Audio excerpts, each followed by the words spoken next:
appreciate everybody being here today for our second drug court graduation. We're very happy to have 2 graduates here today, and at this time I think it's time to bring them in the room. So we need Brandon Knick and Ryan Robertson.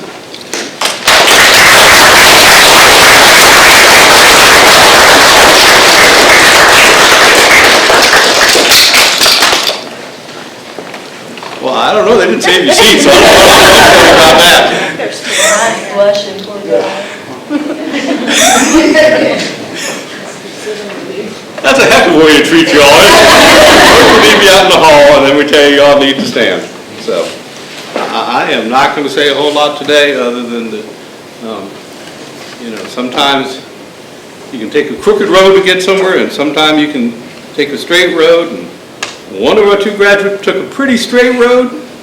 The other one took some twists and turns and stopped and looked off the cliff a couple times. Wasn't sure we were going to get here or not, but he turned it around, and after we got him back from the cliff, just kind of sprinted to the finish line. So with that, I am going to turn it over to Ms. Barber and let her say a few words and introduce our guest speaker. It is with great pleasure that I get to introduce our speaker for today for the drug court. Cory Will is a licensed master's social worker, certified peer recovery specialist, and a peer recovery specialist trainer in Virginia, and 17-year Marine Corps veteran.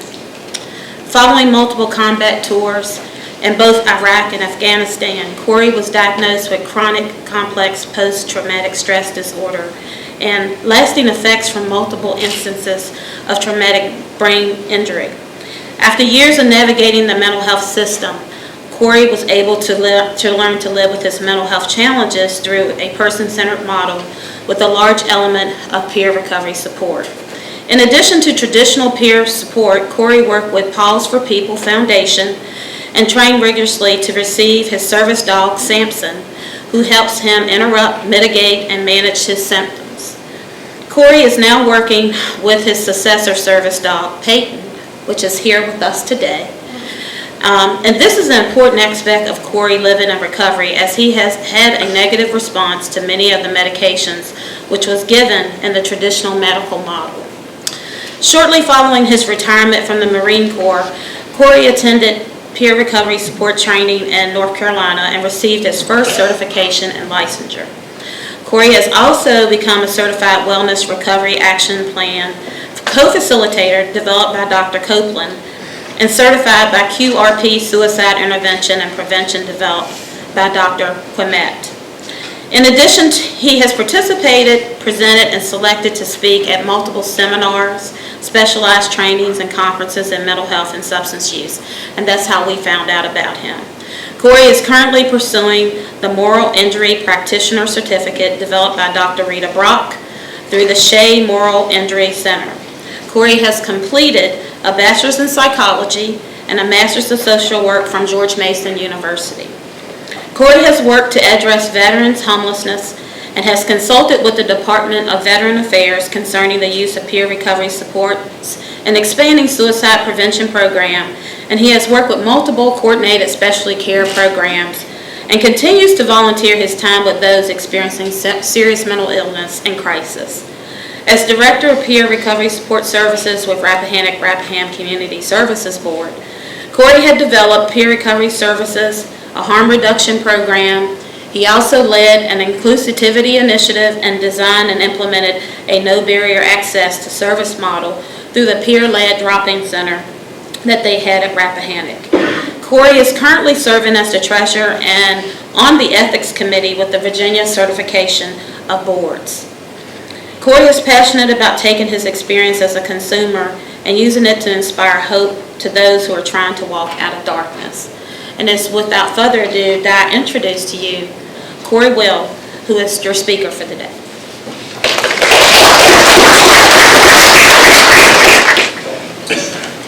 All right, let me get him situated real quick. Peyton, come in. Here you go. Good boy. Figure out this part. First off, gentlemen, congratulations. Huge achievement.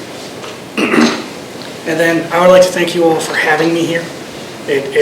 I love being able to do things like this, and I really hope for everybody who is still participating in drug court that you can pick up just a little bit of some of my experience and some of the things that have worked for me. I'm a pretty straight shooter when it comes to recovery. It's not hard, but it is a hell of a lot of hard work. Right? It is a lot of hard work. I always tell individuals that I'm working with, and I kind of remind myself at times, that it never really gets easier, but it gets so much better. I was retired from the Marine Corps. It wasn't something I was given an option with, which is kind of funny because I wasn't really given much of an option when I joined the Marine Corps either. I was in a courtroom a little bit larger than this one when I was 19. I had a minor probation parole hiccup from when I was on probation for some juvenile charges, and I had a judge standing I was standing in front of the judge, and he's looking down at me and he's like, "Hey, I'm going to give you an option, because with this violation, you're now an adult, which means all of these charges that you were on probation for are going to become adult charges." And he says, "So we're either going to big boy jail, or you can join the service and get the hell out of my city." So I obviously, I was just like, "Oh, that sounds like a much better idea than going back into any kind of facility." And then 17 years later, after multiple combat tours, and really having to face some things that I never thought I would have to face. So we go through, especially in the Marine Corps, where it's everything is you suck it up, you move on. You don't, you're supposed to be able to do all of these different things. You don't need to ask for help.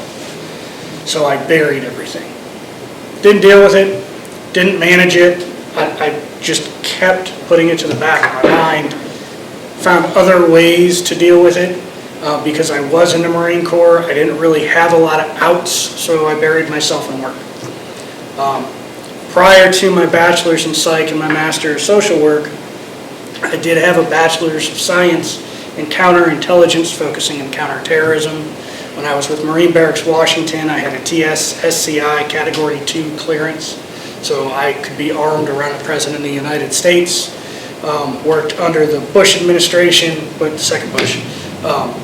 Also worked under the Obama administration for a little bit, and I trained the guys that were going on to work at the White House, that were going on to work at Camp David, that were going on to the White House Communications Agency. So I had a path. I was going to retire after 20 years, and I was going to go work for one of the 3-letter agencies and make big buku money doing that sort of thing. And then some things started cropping up. All that stuff I hadn't dealt with, body has a way of bringing that all back. So as that was happening, and I was still not trying to get help, everybody in this room that has participated in drug court and have been in any kind of treatment, you go through the screenings, right? And you learn real quick how to answer those screenings so people will leave you alone. And I got really good at that. So all of a sudden, over time, it was like, "Oh, nope, he doesn't have a problem." And I was like, "Nope, I don't." But I couldn't sleep. And then when I got to the point where it's just like, I need to do something about the sleep, they're like, "No, you need to do something about this." And I was escorted out of a couple of treatment centers. Even as a Marine, in my medical record, you can see where I was a treatment failure multiple times. And then it just got to the point where I could no longer perform my job. And they were just like, "Hey, we're going to put you on a medical retirement pathway." And then by the grace of God, or just pure luck during downsizing, they opened up my job field and my rank for early retirement. And I had a good battalion commander who was just like, "Hey, we're on a Christmas holiday. As soon as you get back, I want your retirement papers." And he took me off the medical retirement, but I was still being forced to retire. That pathway I had was gone, and I was lost. didn't know what to do. I was dealing with a lot of suicidal thoughts, a lot of it was like, what's the point? I survived an attempt, and that attempt was my wake-up call. I had given my entire life to the Marine Corps. Gone through a divorce. At the time, I didn't have my kids, and after giving my, putting Marine Corps in front of everything, I was like, all right, I've got to do something different. It was in that moment that I really started looking for a different way, and that was when I ran across Pause for People, and they use a peer model. So I had this guy, when I was interviewing to get a service dog because medications weren't working, this guy named Terry Henry. And he's sitting across from me, and I was all in my own stuff. Nobody knew what I was going through. Nobody could relate to it. Nobody had it as bad as I did. That was my mentality. And he sat across from me, and he started talking, and it stopped me because I was like, how does this guy know this much about me? He was telling me his story about how he hit rock bottom and how he fought his way back and how he had some help and how he did these different things, and it gave me just a little bit of hope. Then I got Samson. And with Samson, I got a little bit more confidence because I could go out and I had somebody kind of letting me know, like, hey, there's something going on. You might want to address this. And then in the end, it always just feels good to pet a dog, doesn't it? Right? When you can focus on something that ain't yours. Yeah. You caught that one, huh? So what I wound up doing is volunteering with Pause for People. Once I got my service dog, I was attaching myself to that recovery mindset. Right? This is what got me here. This is what I need to stick with. These are the people that can continue to support me. I didn't go back to the BS. I didn't go back to all the guys that I knew that would go to the bars and tell war stories until they were, so freaking drunk they had to call somebody to get them home. Right? I didn't want that. So I stuck around them and I fell into peer work. And peer work really saved my life. It was being around others in recovery. And I've learned a lot since then. So some of the things that I want to impart, there's 2 things in your life that you can control. And if you've never read the book, Man's Search for Meaning by Viktor Frankl, it's an easy read, pick it up. Man's Search for Meaning. Because in that, he discusses these things that we can control. You can control your attitude, and you can control your effort. We desperately needed the rain. It wasn't fun to drive in coming from Northern Virginia. But the entire time, it's like, you know what, we really need this. And it's all right. And had to drive a little bit slower, but in driving a little bit slower, I got to enjoy some of the views a little bit more. Took my time, right? So I changed my attitude about what was going on. And then the effort. Put in as much effort as you can every day. When you define success and being successful in your recovery, success to me is this.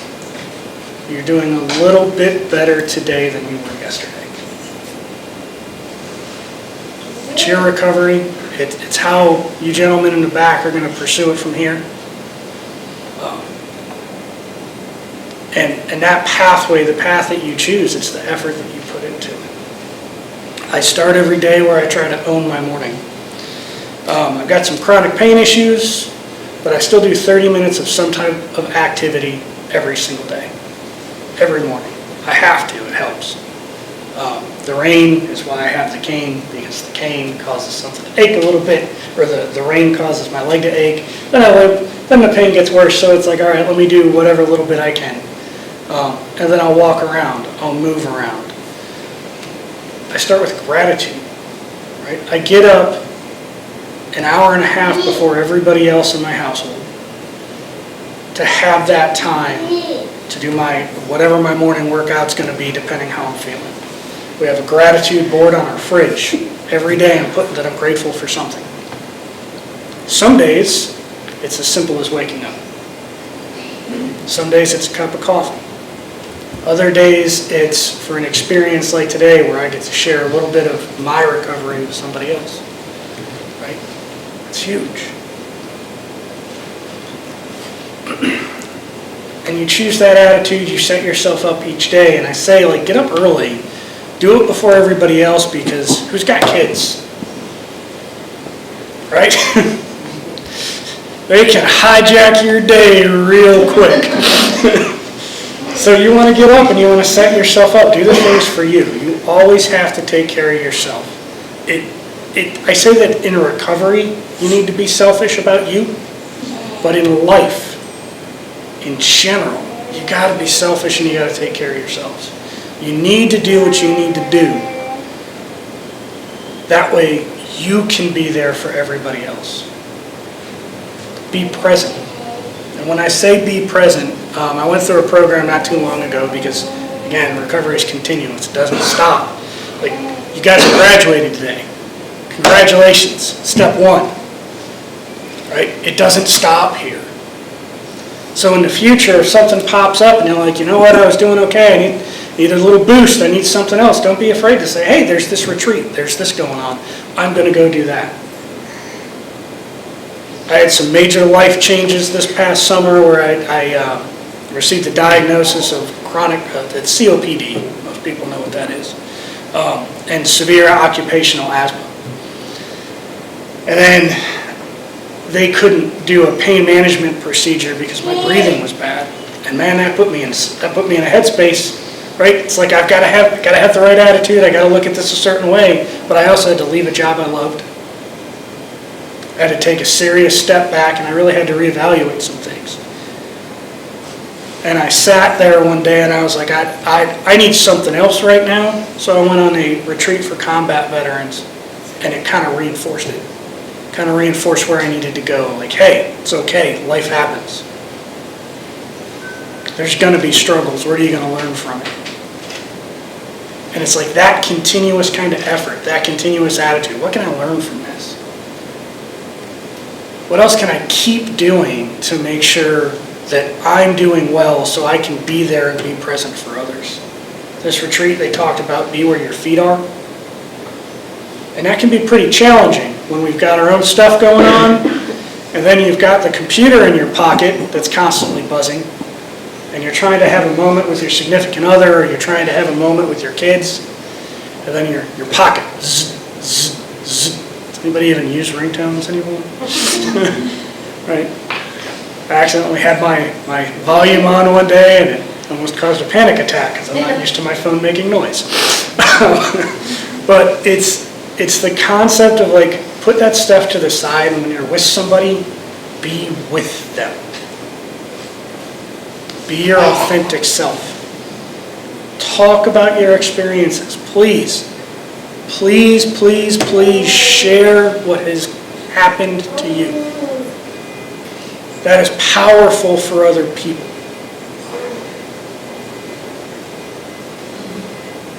Carla? It's truly powerful for other people when you can talk about what you went through, what you did, and what you accomplished. Who here is still participating in drug court? You still got some time to go. Go right here. Some over there. Awesome. Okay. Seeing these two graduate, does that give you a little bit of hope? You're going to get there. You're going to be standing here because I know they get to speak a little bit later, and you're going to be able to impart what you went through, let other people know. And then what I'm going to highly encourage you guys to do is to come back. Come back to future graduations. Come back to future events. Stay in touch because you're going to be that beacon of hope for others. Because it takes a lot of work. Again, it's not hard, but it's a hell of a lot of hard work. keep a good attitude, like you can choose that. Ever wake up to a flat tire? Don't let it ruin your day. Happened to me a few weeks ago. Don't let it ruin your day. It's like, oh, deep breath. All right, maybe I get some more time at home this morning. Right? Get an extra few cups of coffee while I get this taken care of. And then put in the effort. And it's going to look different every day, so don't ever be discouraged by that either. Some days you're going to wake up, you're going to be on top of the world. Other days you're going to wake up and you're going to be like, here we go again. It's okay. It's going to happen. Again, congratulations. Thank you for having me. I'll be hanging out, so if anybody has any other particular questions, I would say you could pet Peyton, but he's not a people person. He likes to focus mainly on me. But you can try. You'll get a pat or two, and then he's going to turn away. But with that, let's see who's up next. I guess our graduates are up next. So Brandon.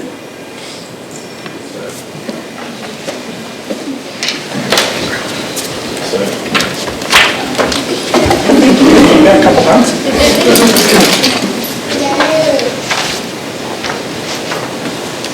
Hello, everybody. I don't know where to begin. Just to thank everybody that stood beside me and has pushed me, drugged me. I had a lot of help. Could have never done it by myself. Stein is a really good judge. And that's all I have to say. First and foremost, that was an awesome speech, man. Thanks for your service. And,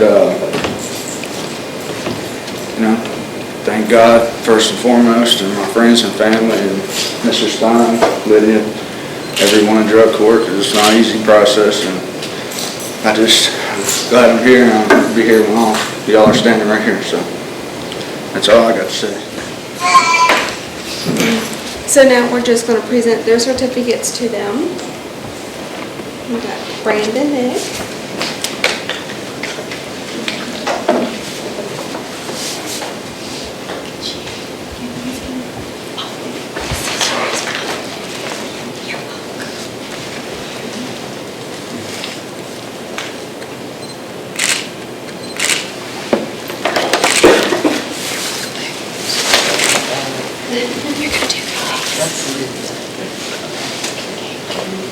Then Ryan Robertson.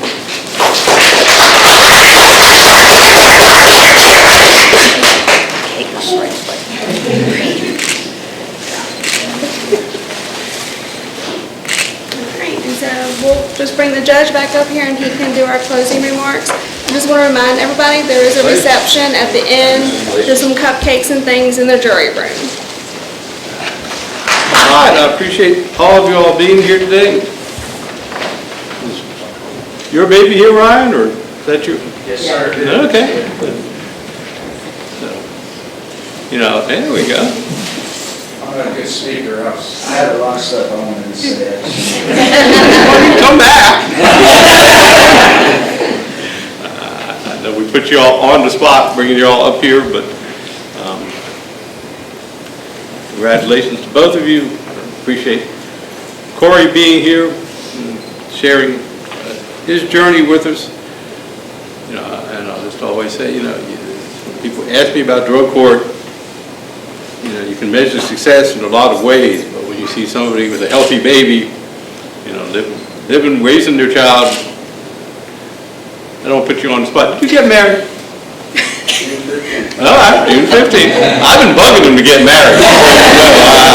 I've been pointing out to him that he needs to do that. So, but taking care of their family, taking care of their kids, working, having successful lives, that's what it's all about. And with that, I wish you all a happy Thanksgiving, and we will have refreshments. Oh, I forgot, I did sign you all's court orders. So, that's the important part. I already did that. So, thank you all.